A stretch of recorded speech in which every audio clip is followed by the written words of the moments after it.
We're with Jay Sekulow. It's a pleasure to have you here today. Thanks for having me, Father. Appreciate it. Nationally known defender of constitutional freedom, and you've assembled one of the most prestigious law firms in America. So we're interested to hear from you your perspectives as it relates to the Patriarchate, religious freedom, and where we're going from here. Yeah. Well, first of all, thanks for having me on. I appreciate it. This has been an important work for us, our work with the Greek Orthodox Church. We have offices in the European Center for Law and Justice in Strasbourg, France. We have offices in Moscow, offices in the Middle East. So we've seen what we call global attempts to either stifle religious expression or eliminate it. And I think in Turkey, you're looking at a situation which is not simply stifling religious expression of the Greek Orthodox minority, but really trying to eliminate it. So I think you have to kind of list your battles as to what you're actually facing. You know, a good clinician in diagnosis will say, here's the problem, and here are our approaches to handle it. So I think the first thing to do is, what is the problem? The problem is Turkey is systematically and systemically tried to eliminate the Patriarchate's ability to function in such a way to not only deny its ecumenical nature, but to deny its ability to exist as a seat of Christendom. And to me, that presents a unique problem, a diplomatic problem, different than the cases of violence that you'll see where individuals practicing their faith, they've had them in Turkey, where Christian bookstore owners and operators have been killed or discriminated against or violently attacked. That's one type of crime, and that's almost easier to understand. But it's the systematic nature of what has happened to the Patriarchate that has raised the concerns that I had. We were heavily involved in the case involving the orphanage that went to the European Court of Human Rights. We do a lot of work there, and I was optimistic and pleased with the court's decision. Nevertheless, that's been a number of years already, and we still, I don't think, have made much progress on the legal recognition of the Patriarch's right to exist and the Church's right to exist as an entity. And you could take all of the other issues and put them on the side. If you don't have legal recognition, you have nothing. What is it that, I'm going to take on a more philosophical than theological approach. What is it that's causing us to take a lesser level of existence, I feel, than God intended? God intended us to be a reflection of image, a reflection of his likeness, which was good, which was honest, which had integrity. Right. And yet now we want to seem to suppress people, to push our way above other people. We talked about walls, right. Up, down, walls going up to protect, walls coming down, then to let them go, then walls going up to keep the folks in. Yeah. What's going on, Jay? What do you think happened? I think there's a geopolitical element to this that's significant. Okay. Benjamin Disraeli, the great English prime minister, once said that when he became the prime minister of England, he's now reached the top of the greasy pole, realizing, it's a pretty accurate assessment, so realizing that you get to the top of the pole, you don't stay there, it's greasy, you're going to fall. I think the rising regimes in the Middle East, in the Near East, include Turkey, don't view their leadership as reaching the top of that greasy pole. They view it, as we've seen in that part of the region, as once you are there, you stay there. And when you have this concept that you're going to stay there, you don't have to worry about fundamental freedoms, fundamental liberty, fundamental human rights. I mean, the fundamental right to religious expression, which is codified in the Universal Declaration of Human Rights, in the European Charter. These are, even within the Turkish government's own laws, they have freedom of religion. But to say it and to do it are two different things. I think the Patriarch has to make a decision, and the Synod. And that is going to be, and it doesn't necessarily have to be next week or next year, but a decision is going to have to be made. Are we willing to fight for this sacred space? You have a small Greek community left in Turkey right now. Is it less than 5,000, I guess? Much less. Yeah, so in the thousands, 1 or 2,000. But is it the numbers of people there, or is it the symbolism? Because I believe that the symbols, these sacred spaces, are the statement of, it's part of the light of the gospel. So surrendering Halki through force is one thing, and that's bad. Surrendering the Patriarchate, the ecumenical Patriarchate, for the Orthodox Church, because the regime or those in leadership are not willing to allow its existence and thereby having it surrender, I think it would be a horrible mistake. Another Disraeli quote, I'm a visiting fellow at Oxford University, and I'm a Disraeli scholar. He has another great quote: "Nothing is too difficult for the brave." And I think there's a lot of truth in that. And I think I'm going to actually be tying that into my talk on some of the statements that Disraeli made.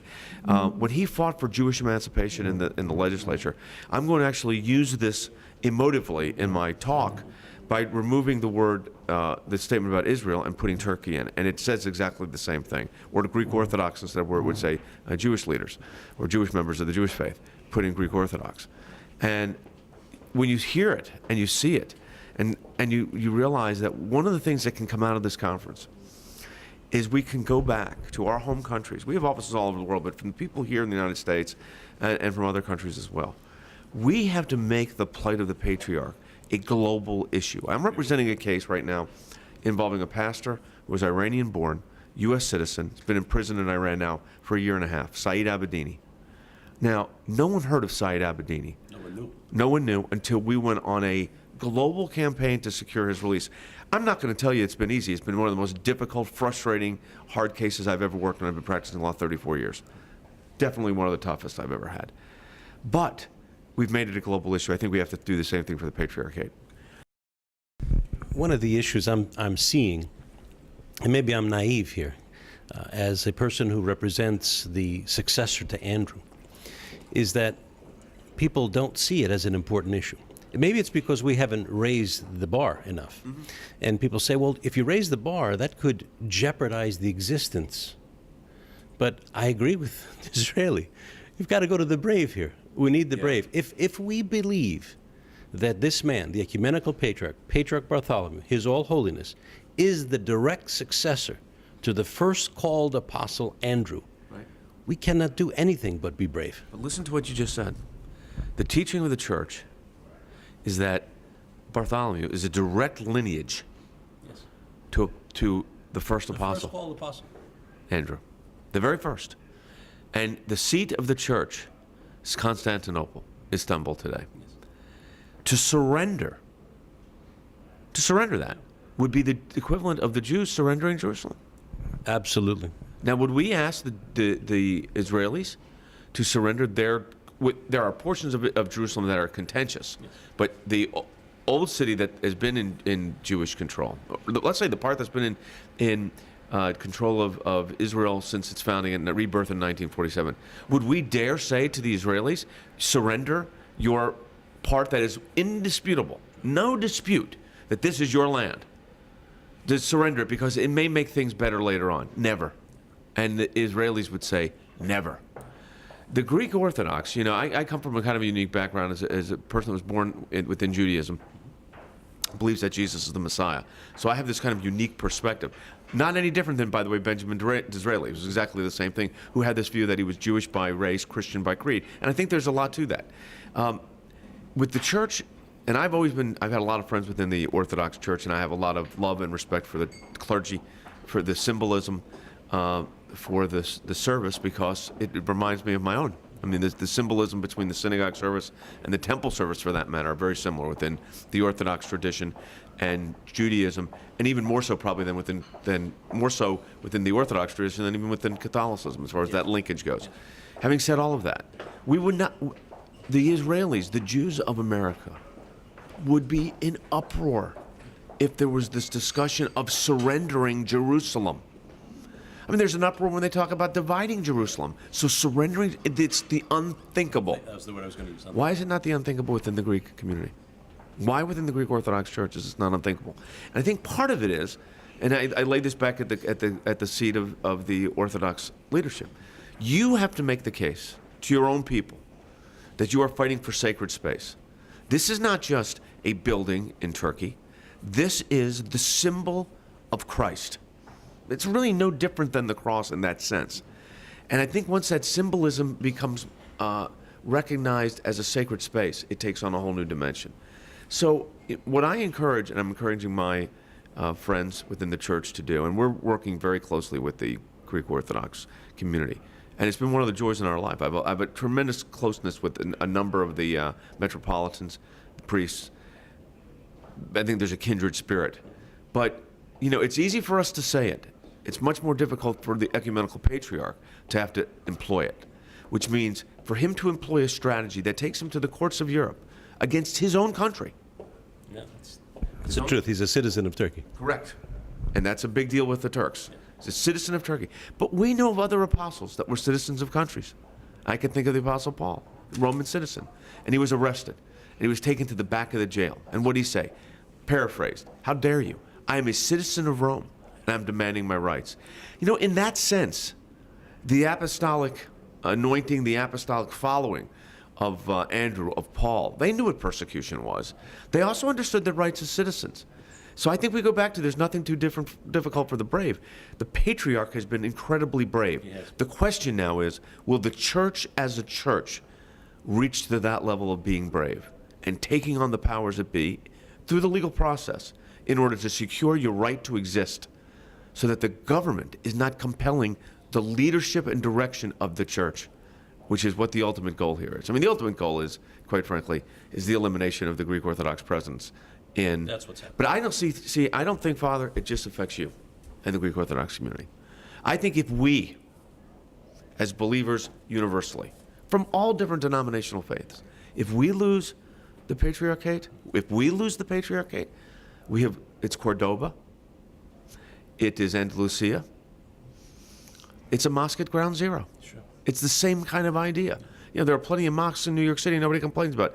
But putting a mosque in the front of ground zero was a bit of a salt on a wound that was still open and is still open. And ultimately the project never happened. The point is, because the American people, right, left, center, Christian, non-Christian, Jewish, within the Christian denominations, all of them say, you know, they went to the imams and said, you know, and the imams finally, except for one, really said, you know what, that's not the way we want to go. And they backed off. The Saudis backed out. But in this situation, this is giving up a seat of Christendom. Right. I mean, that's what needs to, the churches need to be a flame, the pulpits need to be a flame. That's where I was going. That you are not willing, but there's an attempt to extinguish a seat of Christendom. And that's good for the Baptists to know too. It has global implications. Oh, I think, if I look at the threats on the church, you don't have the level of physical persecution, although there's been plenty, intimidation, bombs, but you don't have the level of persecution that you've had from some of the Islamic regimes, where Christians are being martyred, Christian villages wiped out, churches just being burned and destroyed. This is a more genteel form of persecution. It's a slight cut at the throat at this point. It's lawfare. It's utilizing the legal system within Turkey to eliminate your presence. And then the question is, in that lawfare fight, do you as a church, do we as a body of believers come to the aid of our brethren within the Orthodox community and say, you know, we're not going to accept that. We're not going to accept surrender. Because it's not just a building. I had a conversation, I'm probably going too long here, but I had a conversation with a friend of mine who's Greek Orthodox. And he said, what's the big deal? We can move the Patriarchate to New York. Yeah. I said, well, what's the big deal? We can move the temple out of Jerusalem. And he looked at me and goes, you would never do that. I said, of course not. Well, why would you do this? So I think we have to put this in a new perspective. Well, I think many people also, finally, they don't realize the depth of Christendom. Where did it come from? Well, I had one pastor in our area that we live in, where I pastor a church. He told his parishioners, he said, you know, the Orthodox, the priests dress up like clowns every day. They wear these vestments. But that's not really a vestment, it's a costume. And then he held up the Bible and began to preach.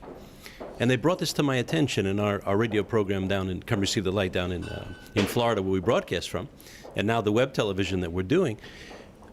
I said to him, obviously that man doesn't know his history, because the gospel that he held up is drenched in the blood of the martyrs that allowed it to be what it is today, who carried it from its foundation to this point. Well, people don't really know. Well, that's because it's, you know, there's this view, and I come at it as a Jewish person who believes in Christ.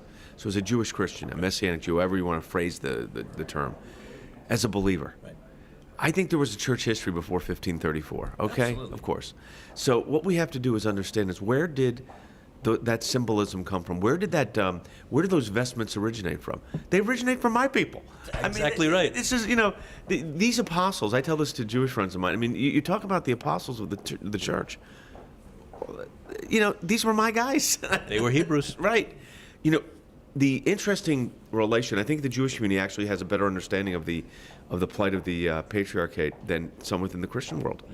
because of a real understanding of real persecution. I mean, here we are in Berlin, and it's very poignant for me because I often talk about my father's side of our family, who came from Russia and went through Ellis Island and became a fruit peddler in Brooklyn. His grandson gets to argue cases at the Supreme Court. I mean, it's only in America. I don't talk often, in fact, this will be the first time I do it, about my mother's side of the family. Very well educated. My father's people were very poor. Lived in little shtetls, little villages in Russia. A lot of persecution during those days, the pogroms, the czars. My mother's family was very educated. Doctors, financiers, electricians. I mean, they were either skilled class of technicians or professionals. My grandmother's maiden name was Fuhrer, which was German. My grandfather on my mother's side, Wortmann, German also. They were out of the country before the Nazi era. And I know we have to be sensitive as we're here talking about this, because you can bring it up and it can become a whole issue, but I'm going to say it because I think it needs to be said. So I have no family on that side of my family. They're gone. None of them made it out. Not one. So the Fuhrer side of the family died with my grandmother. And the Wortmann side of the family died with my grandfather.